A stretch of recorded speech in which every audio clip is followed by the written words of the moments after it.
আমাকে ওই দিন একটা দিনই বোন, আল্লাহকে নেক হায়াত দিক এবং আল্লাহ ওর উপর বরকত দান করুন, সে আমাকে বললো যে ভাইয়া যে এখন স্কুল কলেজের নতুন একটা ট্রেন্ড অশ্লীলতা চালু হয়েছে। বললাম কি?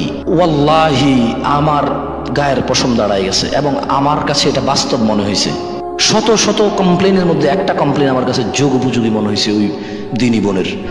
তিনি বলল যে এখন স্কুল কলেজে ছোট ছোট ছেলেরা বয়সে বড় বড় মেয়েদেরকে প্রেমের প্রস্তাব দিচ্ছে এবং তারা নিজেকে এটাকে ইসলামিক মনে করতেছে। হাউ? মানে ছোট ভাইরা কলেজের বা স্কুলের বড় বোনদেরকে প্রেমের প্রস্তাব দিচ্ছে এবং বলতেছে যে আল্লাহ নবী সাল্লাল্লাহু আলাইহি ওয়াসাল্লাম তো খাদিজা রাদিয়াল্লাহু আনহাকে বিয়ে করছে, ওনার বয়সে বড় ছিল। সো দ্যাটস সুন্নাহ। এই সুন্নাহটা পালন করার জন্য ছোট ছোট পোলাপাইন বড় বড় মেয়েদেরকে বিয়ের প্রেমের প্রস্তাব দিচ্ছে ওপেন। এবং ও বলছে যে কলেজের অবস্থা এত খারাপ, এটা ট্রেন্ড এবং ফ্যাশনে পরিণত হচ্ছে। বয়সে বড় মেয়েরা বয়সে ছোট ছেলেদের সাথে প্রেম করবে কেন? খাদিজা রাদিয়াল্লাহু তাআলা আনহা তিনি বয়সে বড় ছিল, আল্লাহ নবী সাল্লাল্লাহু আলাইহি ওয়াসাল্লাম বয়সে ছোট ছিল। You see the source of knowledge. সুবহানাল্লাহ, ওয়ালা হাওলা ওয়ালা কুওয়াতা ইল্লা বিল্লাহ। যাই হোক, আপনারা দূর দূরান্ত থেকে আসছেন, আমি আগেই বলেছি আপনারা আলেম নিয়ে আসবেন, তিনি আপনাদেরকে দিন শিখাইতে পারবে। আমি আপনাদেরকে এইসব কিস্সা কাহিনী ছাড়া কিছুই বলতে পারবো না।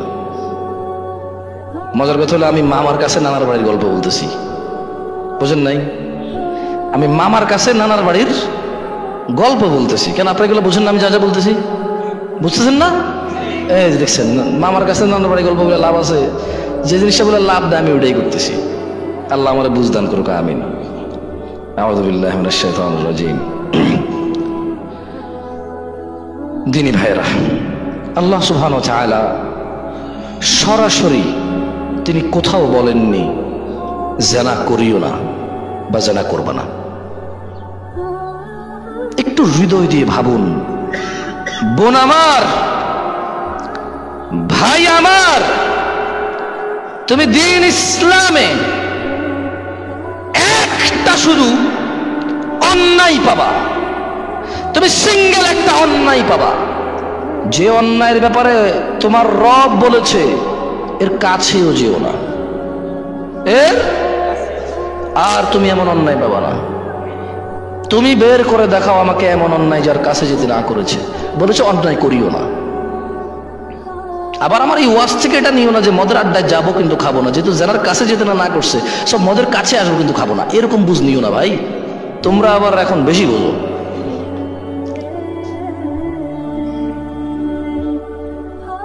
মুহাম্মদ সাল্লাল্লাহু আলাইহি ওয়াসাল্লাম ওনার উম্মতদেরকে যিনি হুঁশিয়ার করে গেছেন একটা অন্যায়ের ব্যাপারে, আল্লাহ সুবহানাহু ওয়া তাআলা ওনার বান্দাদেরকে ভালোবেসে তাদেরকে যাতে তিনি জান্নাতুল ফেরদাউস দিতে পারে সেজন্য তিনি একটা অন্যায় থেকে শুধু নিষেধ করেছেন এরকম না, কিন্তু তিনি ওই অন্যায়ের ধারে কাছে ঘেঁষতেও না করেছেন।